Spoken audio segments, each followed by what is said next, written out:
असलामुअलैकुम प्यारे दोस्तों, क्या हाल है जी। तुम वेखदे पे हो मेरा यूट्यूब चैनल गाल मोहाड़ ते मैं तुहाडा होस्ट अब्दुल मालिक मीर अली। क्या हाल है जी, ठीक हो। अच्छा, तुहाडे नाल अजकल तबसरा चल रहा है तरीके इंसाफ ते फितना पार्टी ते। अच्छा, उहदे विच एक नवा मोड़ आ गया जी। मुराद सईद वज़ीर नंबर 1 इमरान खान का खास उल खास वज़ीर, उन्होंने धरने च वेख्या गया। अच्छा, एजेंसियां उहदे पिछे न और रिपोर्ट यह भी इस वक्त वो लुका पिया जनाब पिशावर वज़ीर आला हाउस दे अंदर, और एजेंसियां उत्थों ही उन्होंने चावन वास्ते कोशिश कर रही हैं। अच्छा, ओदी गिरफ्तारी नाल ना एक फ़ायदा होर बड़ा होना है।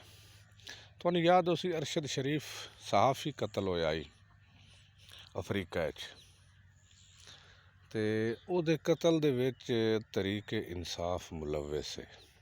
ये फितना खुद मुलविस है, उन्होंने मरा के ते अपना मजलूम बनना चाहते हैं। तो उहदे विच मुराद सईद का बड़ा किरदार है, क्योंकि मुराद सईद को ओहदा लैपटॉप भी है, मुराद सईद नूं सारा पता भी है, उन्होंने भेजण वाला ही वो है, पिछू हिदायत देवन वाला वो है। इमरान खान की गल भी उहदे नाल होंदी रही, और इमरान खान मनिया भी आई बई तू इत्थों नस जा, तैनूं नहीं छुड़ेंदे तो तू फलाने मुल्क चला जा।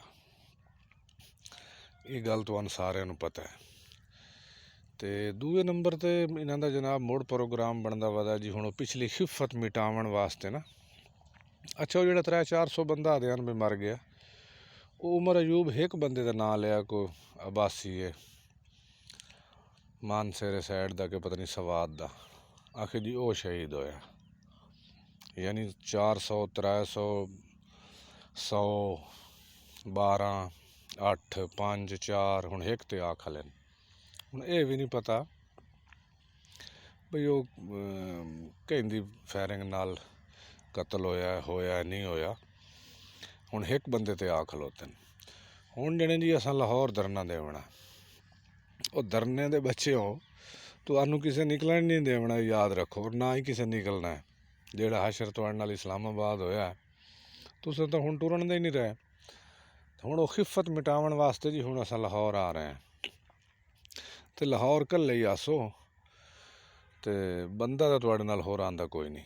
पक्की ठक्की गल है, लोहे लीक, तुसां ही थाई असां ही थाई, ये मुल्क इंशाअल्लाह तरक्की करे सी। और तुहानूं पता है अज इंडैक्स जिहड़ा है 1,03,000 की हद अबूर कर गया।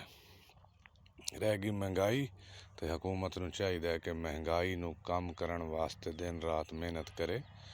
गरीब आवाम नूं तो सिर्फ चीज़ां सस्तियां चाहिए खावन पीवन वालियां, उन्होंने ये कोई सरोकार नहीं होंदा बई उत्ते नवाज शरीफ बैठा है, बेनज़ीर है, इमरान खान है, कौन नहीं। हुकूमत करन वाला कोई होवे, आवाम नूं सिर्फ और सिर्फ जिहड़ियां चीज़ां हैं खाण पीण वालियां, ये उन्होंने सस्तियां चाहिए। और अगर ये जिहड़ी हुकूमत ये चीज़ां सस्तियां कर लई सी, तो ये जिहड़े हैं ना इशारिये ते अदाद ते ये चीज़ां, ये गरीब आवाम दा इहदे नाल पेट नहीं भरिंदा, और ना इन्हों कोई सरोकार है।